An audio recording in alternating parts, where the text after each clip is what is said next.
Right now, there's something in your house, a pair of pristine running shoes, a professional-grade microphone, or a $50 productivity planner that is currently gathering dust. You bought it because for 10 minutes, your brain convinced you that owning the gear was the same thing as having the discipline. Quick shout out to the guy currently scrolling through Amazon for a better camera so he can finally start his YouTube channel.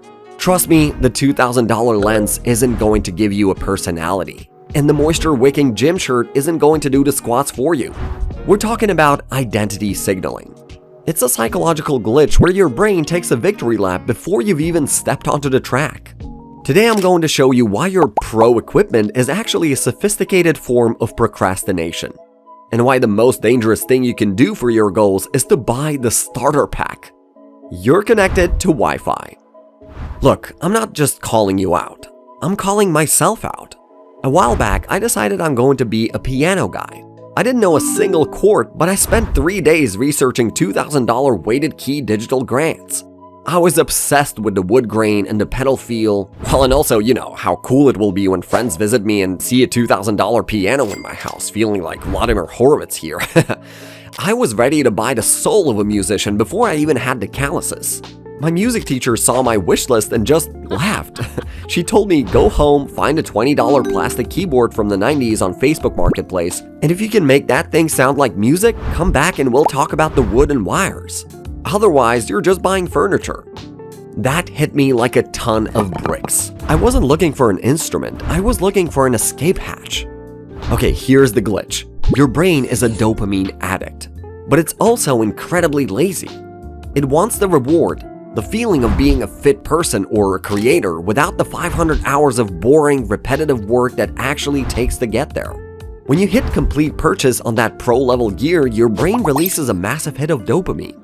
It's called symbolic self-completion, because you're holding the physical object associated with success, and your brain literally ticks a box that says, mission accomplished. Well, congratulations, you've successfully tricked your nervous system into taking a victory lap before you've even broken a sweat. You aren't buying a tool, you're buying a get-out-of-work-free card.